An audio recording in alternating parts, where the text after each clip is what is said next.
तो नवंबर की शुरुआत तक जो है वो ठंड नहीं पड़ रही थी, लेकिन अब ठंड पड़ने लगी है। नवंबर के हम 16 तारीख में हैं और ठंड पड़ने लगी है और ठंड ठीक-ठाक पड़ रही है। मतलब सवेरे जो है वो कुछ ओढ़ने का मन करता है, सवेरे जो है एक जैकेट पहन कर के ऑफ़िस आने-जाने का मन करता है। हालाँकि दिन में जो है वो गर्मी तीखी रहती है। लेकिन अगर आप बाहर बहुत देर तक रहेंगे तो गर्मी फिर भी है। लेकिन मौसम जो है वैसे काफ़ी ठंडा हुआ है और जो पहले की तरह ठंड में आनंद आता था वैसा नहीं है मामला, है ना? लेकिन फिर भी अपेक्षाकृत ठंडा है माहौल और पंखा धीरे करने का या या जो है खिड़की दरवाजे बंद करने का भी जो है कहीं न कहीं मन होता है कभी-कभार। तो इसका मतलब है कि नवंबर की ठंड जो है वो कहीं न कहीं उसने अपना परिचय कराया है।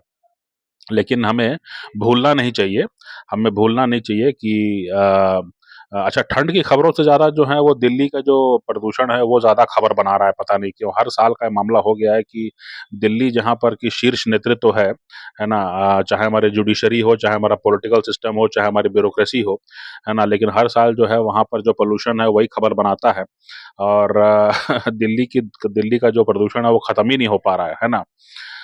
लेकिन जो है मैं अपने अभियान के बारे में बात करना चाहता हूँ, जो है 24 घंटा कूलर, 24 घंटा पंखा, है ना? हमें याद रखना चाहिए कि ठंड में तो लोग जो हैं वो हाथ-पैर सिकोड़ करके और 4 कंबल इधर-उधर से जुगाड़ करके जो है वो काम चला लेंगे। लेकिन जब गर्मी प्रचंड पड़ती है तो उससे बचने का कोई उपाय नहीं होता जब तक कि आपको कूलर और पंखा से ठंडक ना मिले और पानी पीने को ना मिले तब तक।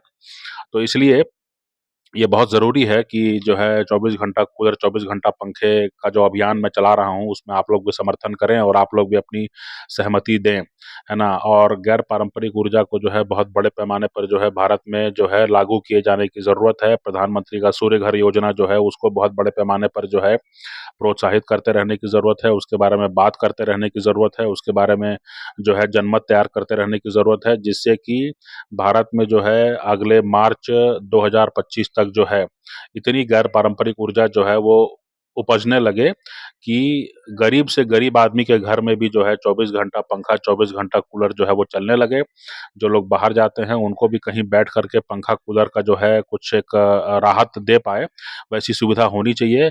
और बिजली के बिल के पर जो है ध्यान नहीं रहना चाहिए, है ना? लोग अपने गर्मी मिटाने के लिए देखिए सनातन धर्म में जो है वो गर्मी को या ताप को जो है पाप का एक प्रतीक माना जाता है ना? तो जैसे माना जाता है कि जब समुद्र मंथन हुआ, तो समुद्र मंथन जब हुआ तो उसके बाद में जो है विष भी निकला, तो विष कौन पिएगा? विष से पूरा पूरा विष के गर्मी से जो है पूरा संसार नष्ट हो रहा था। तो कहानी ऐसी ही है कि जो है भगवान शिव जो हैं उन्होंने कहा कि ठीक है, इस विष को मुझे दे दो, मैं इसको पी लेता हूँ।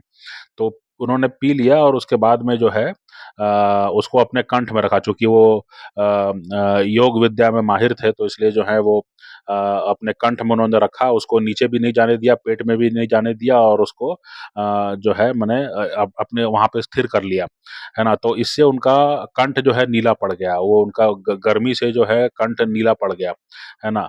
तो इस सब से मालूम पड़ता है कि गर्मी या प्रचंड गर्मी जो है और ताप जो है वो कहीं न कहीं जो है वो पाप का और एक संकट का जो है कारण माना जाता है। और इसीलिए माना जाता है कि पूरी दुनिया में भगवान शिव ही हैं जो कि उस ताप को जो है अपने गले में जो है योग से धारण कर सकते हैं और पूरी सृष्टि को बचा सकते हैं। तो अगर आप जो हैं जो गर्मी है उसको उसी रूप में देखिए कि पहले भी गर्मी पड़ती थी, लेकिन पहले की गर्मियों में हम लोग को भी याद है कि पहले की गर्मियों में हम लोग जो है खेलने निकलते थे, है ना? तालाब और नहर वगैरह में जो है कूद-फान करते थे और जो है एक अच्छी यादें थी, गर्मी के मौसम से कोई डरता नहीं था। लेकिन आजकल जो है गर्मी के मौसम से डर लगता है ना? क्योंकि जो है इतनी प्रचंड गर्मी पड़ती है और उसमें भी जो है कई लोगों को बाहर निकलना पड़ता है, उनका परिवार का पेट नहीं चल पाएगा। कई लेबर हैं जो काम करते हैं और मैंने देखा है कि कई लेबर जो हैं, वो पूरा शरीर ढके रहते हैं क्योंकि अगर शरीर पर जो है वो सूरज की रोशनी पड़ेगी तो पानी खींच लेगा और आपको चक्कर आके गिर जाएँगे आप। तो इसलिए पूरा शरीर ढक कर के जो है वो काम करते हैं और उनके पास एक तो बड़ा बोतल रहता है, उसी में जो जो भी पानी हो, गर्म पानी हो, उबला पानी हो, है ना? वो पानी तो उबल ही जाएगा, उतनी प्रचंड गर्मी में। तो उसको भी पी-पी कर वो काम चलाते रहते हैं।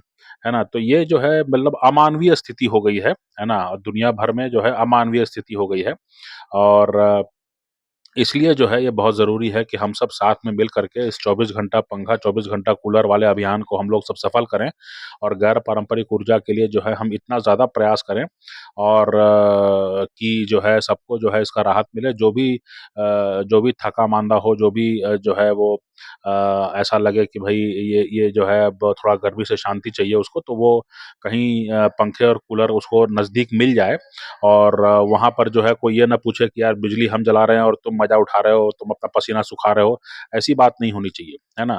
तो इसलिए नवंबर के महीने में भी, दिसंबर के महीने में भी जो है हमें उनका कष्ट ध्यान में रखना होगा जो कि जो हैं वो गर्मी से जो हैं पीड़ित रहते हैं और तकरीबन 6 महीने जो है वो प्रचंड गर्मी पड़ती है आजकल, तो इसलिए जो है ये बहुत ज़रूरी है कि हम इस अभियान को सफल करें और हम इस अभियान को आगे बढ़ाएँ। तो मैंने कुछ धर्म का भी कुछ आपको हवाला दिया, कुछ आपको नैतिकता का भी हवाला दिया। मैं उम्मीद करता हूँ कि आपको मेरी बात समझ में आ रही होगी और आप मुझसे सहमत होंगे और इसीलिए जो है मैं अब 24 घंटा पंखा, 24 घंटा कूलर अभियान के लिए आपका भी साथ चाहूँगा।